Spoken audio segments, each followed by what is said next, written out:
Vietnam flashbacks, or Nam flashbacks, as they become colloquially known, may be an entertaining internet meme, but the phrase actually reflects a very real mental health issue many veterans struggle with, PTSD, or post-traumatic stress disorder.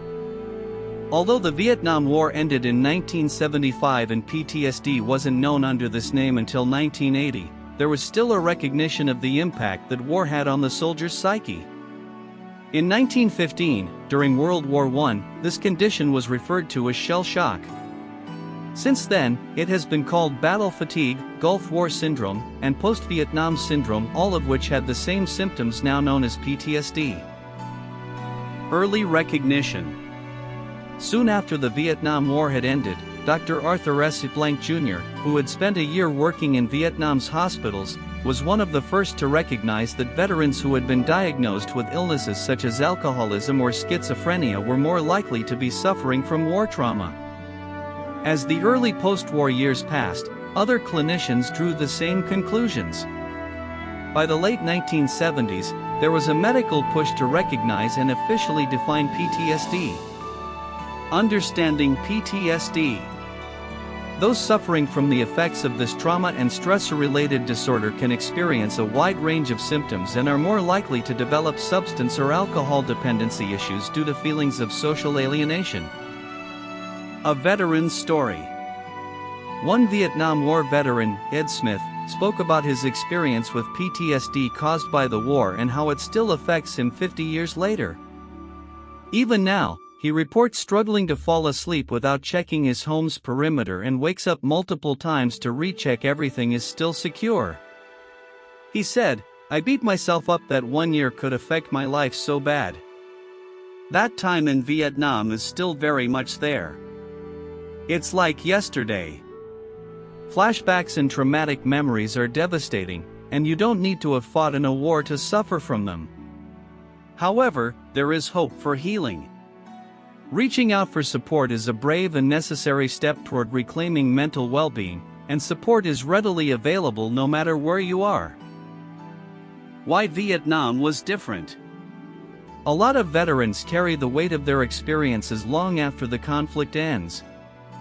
This is especially true for the Vietnam War, which stands out for the huge impact it had on veterans' mental health. But why is it that the Vietnam War is so closely associated with severe PTSD symptoms like war flashbacks? A large part of the reason for this is because initial small community-based studies found Vietnam veterans to have higher rates of PTSD and other mental conditions than others in active military service. It was a time at which medical studies had turned in greater force to analyzing psychology and mental health, and the lasting impact of being in an active war zone started to be realized and codified. Naturally, as a result, this greater recognition led to greater diagnosis levels that were later re-examined and, in some cases, deemed inaccurate. But the Vietnam War was a complicated era in American military history, and its perception back home intrigued. The homecoming crisis. Anti-war protests and the lack of a clear, decisive victory against the Viet Cong meant that Vietnam veterans didn't receive the wholehearted support veterans of other wars did. Vietnam became the US's dirty little secret, almost, and in response, veterans were ignored and stigmatized, with very few receiving any mental health or any other sort of support. One Air Force veteran, identified only as Jim, later said, "It got to the point where if anybody asked me if I was in Vietnam, I would just say no." This lack of recognition and support compounded the trauma these veterans carried. Unlike soldiers returning from World War II, who were celebrated as heroes, Vietnam veterans often returned to hostility, indifference, or outright contempt. The psychological impact of fighting in an unpopular war, combined with the rejection they faced at home, created a perfect storm for long-lasting mental health issues. The National Vietnam Veterans Readjustment Study. To this day, there has only been one wide-scale comprehensive study of the impact of the Vietnam War on veterans. The first part, known as the National Vietnam Veterans Readjustment Study, or NVVRS, initially took place from 1986 to 1988 and was followed up on 20 years later. The study looked specifically at trauma caused by the war, comparing Vietnam theater veterans, those directly involved in combat, to era veterans who served but didn't experience being in an active war zone, and their civilian counterparts. Initial findings, 1986 to 1988. In the initial part of the study in the 1980s, results found that 15% of all existing PTSD cases were Vietnam theater veterans. 1 in 3 men and 1 in 4 women in the Vietnam theater would suffer from PTSD at some point during their lives. The study confirmed that PTSD didn't occur in a vacuum. Sadly, its effects were far more long-reaching, impacting both mental and physical health. Breaking the silence. Many veterans didn't speak out about their trauma initially. It was only in later years that they began to discuss the long-term effects and the impact it had. PTSD affects all spheres of life and family. Ed Smith shared that his wife divorced him and his daughter no longer speaks to him as a result of his PTSD. Another veteran, a U.S. Marine named Warren, spoke about his struggles with drug and alcohol addiction as a result of the flashbacks he experienced after Vietnam. He spent years experiencing trauma that manifested as clammy hands, standing out in the pouring rain in my yard like I was still in the war. In many ways, Warren was one of the lucky ones. He eventually received treatment and help and has confronted his PTSD and what triggers an attack, allowing him to live a normal life. But this came after decades of trauma with no mental health or specialist support to help curb his addictions or tackle the reality of what he had seen facing down the Viet Zone. The follow-up study.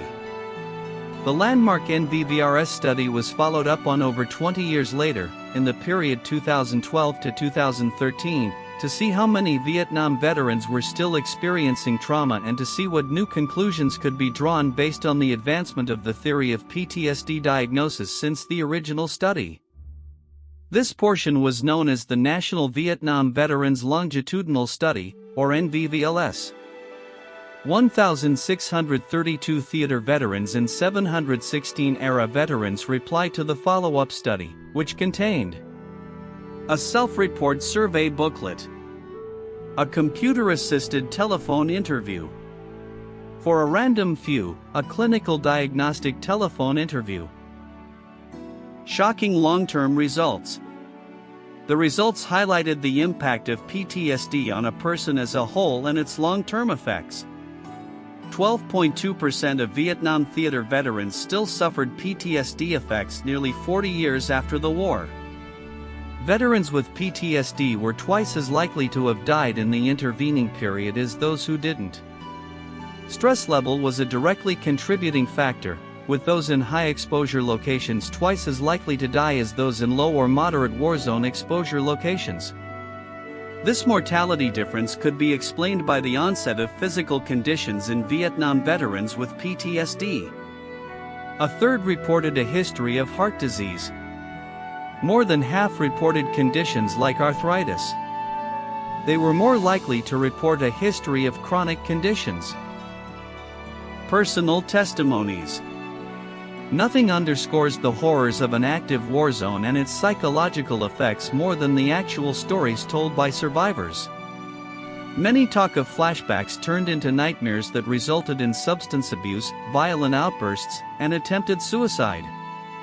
That's why veterans like David Hansen are speaking out in their later years, urging others to get help, to get therapy, and to contact veterans associations for support. A lot of those who are still alive today went to Vietnam when they were barely adults and saw the horrors of war at just 19 or 20 years old. Some of them may not have spent more than a year in Vietnam, but it was enough for a lifetime of consequences.